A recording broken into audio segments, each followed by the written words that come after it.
Hello everybody. This weekend I'm at the Yorkshire Air Museum at the former Elvington airfield. We're here for the 1940s weekend and VE celebration, and I brought my 1943 Ford Jeep with me, and I'm going to do a few videos and pictures of what's on show here at the museum, both visiting exhibits and the aircraft that are permanently here, just to give you a feel of what's going on for the weekend. Hope you enjoy it. Behind me is the Handley Page Victor bomber, which has been here, I think, from around about 1993.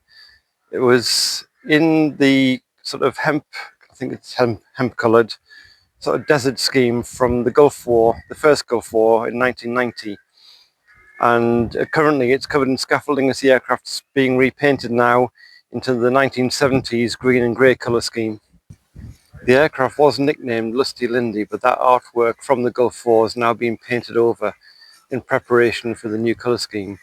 I believe they're going to try and recreate the artwork on a metal panel to show how it used to look.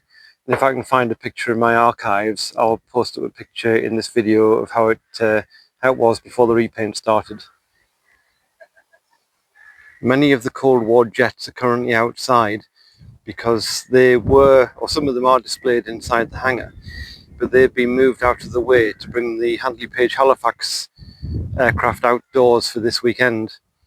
So as I'm panning around here past the Buccaneer, we can see the control tower in the background and some of the military vehicles that are visiting in the foreground here, along with my display just there by the white VE sign in the centre of the video.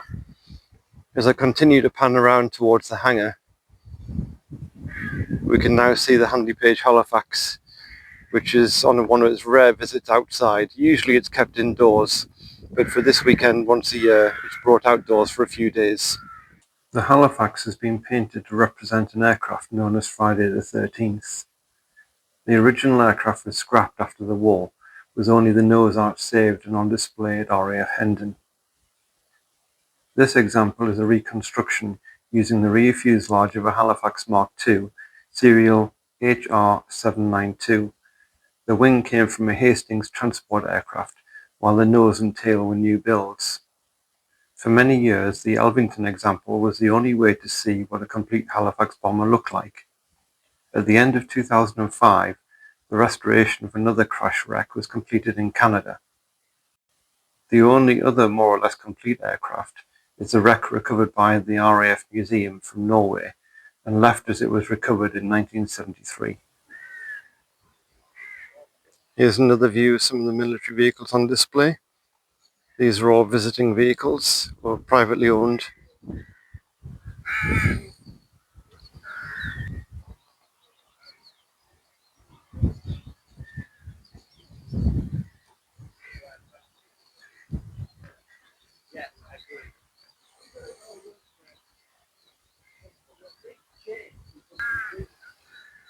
Here's the Douglas Dakota again. And beyond that, I think that's the de Havilland Dove and Hawker Hunter.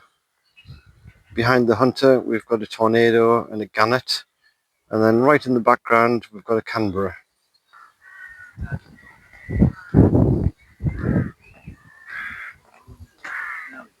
The de Havilland Devon is the military version of the Dove airliner. This example has been restored to running condition and can be seen active on the museum's Thunder Days.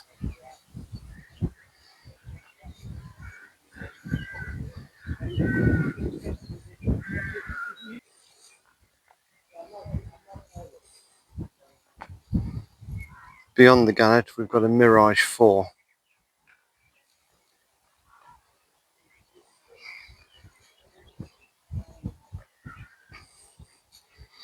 I believe this was donated to the museum by the French Air Force because the French Air Force used to fly Halifaxes from here during the war.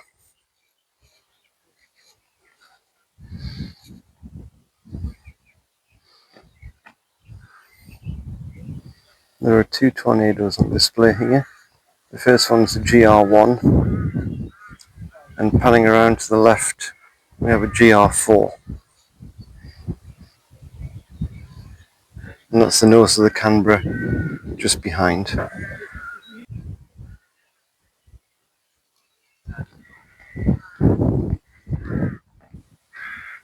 At the car park end of the T2 hangar is an Avro Shackleton dismantled into its subsections.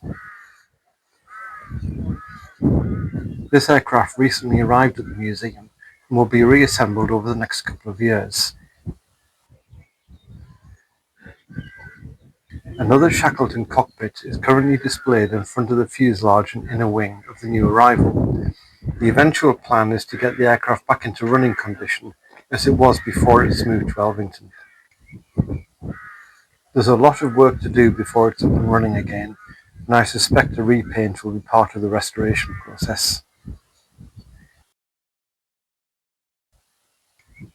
The Shackleton is located between two of the three Buccaneer aircraft at the museum, the Desert Storm and Royal Navy aircraft. The sun's gone down now on the first day of the event at Elvington, and just over by the Halifax and the Dakota they're now preparing for a night photo shoot with a number of spotlights to illuminate the aircraft. I'm just going to head over there now.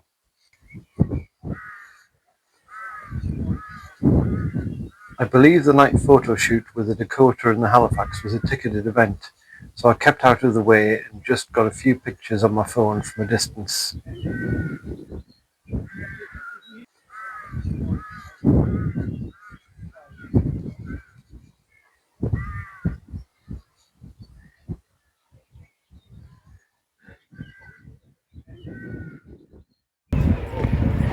Here we are back at the Yorkshire Air Museum for day 2 of their We'll Meet Again show. You can see the control tower in the background there, and my tent.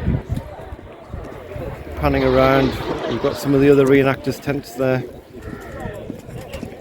and the Douglas Dakota in the background along with my Jeep.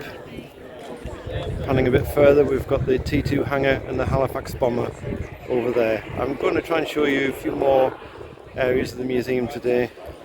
We're now moving to the T2 hangar, looking at the 1943 Thompson Brothers aircraft fueler and the Skeeter airborne observation helicopter.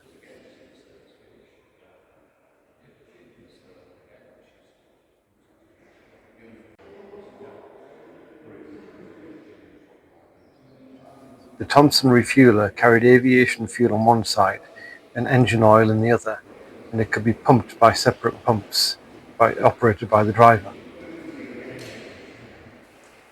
Just next to the Skeeter helicopter is a Fordson fire tender, and just beyond that is a Hadrian assault glider. Hanging above the Hadrian is another glider, the Slingsby T7. The starboard side of the Hadrian glider has been cut away to show a field gun inside and also the internal structure of the glider. Further down the left-hand side of the hangar is the Jaguar GR1. This aircraft first served in Germany in 1977. A recent arrival at the museum is the Short Tucano, which was donated by the RAF in December 2024. They were a frequent sight above Yorkshire, flying from Linton-on-Ouse near York. Just above the Tucano is a Blackburn Mercury monoplane suspended from the hangar roof. Just to the right of the Tucano is an English Electric Lightning undergoing some restoration work. Hiding behind the Harrier is a Glossy Meteor, which is undergoing a repaint. And to the right of the Harrier is a Westland Dragonfly.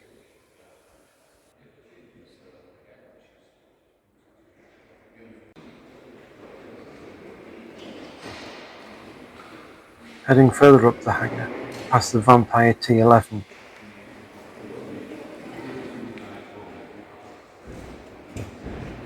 Next is a 1938 Ford saloon, parked alongside the tiny Port Victoria Eastchurch kitten. This was a single-use Zeppelin interceptor. Next to that is the Royal Aircraft Factory SE5. Both of these aircraft are capable of ground running. Ending the hangar tour is the 1947 Commer Commando 1.5 deck crew bus, with the replica Messerschmitt 109 hiding behind. Back outside the hangar, we get a great view of the Halifax basking in the sunshine.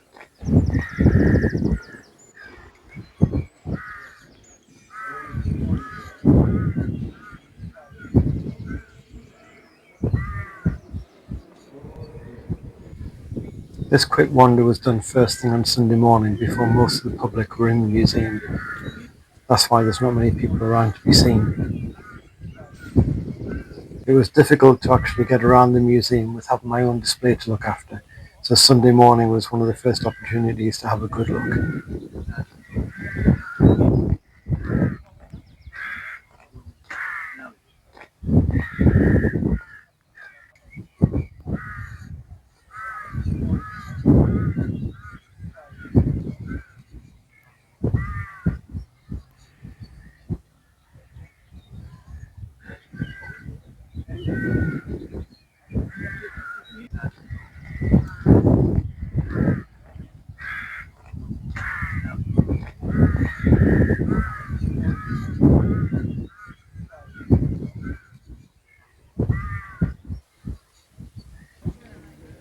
My own display featured a stereoscope, some target photographs, an album full of RAF images, and a K20 aerial camera, plus some photo developing accessories just to help people understand how to develop photographs in the days before digital.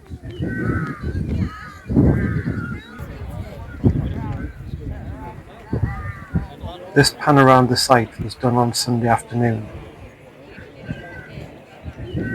It's slightly quieter than it was on Saturday, but still well over 900 people attending the museum.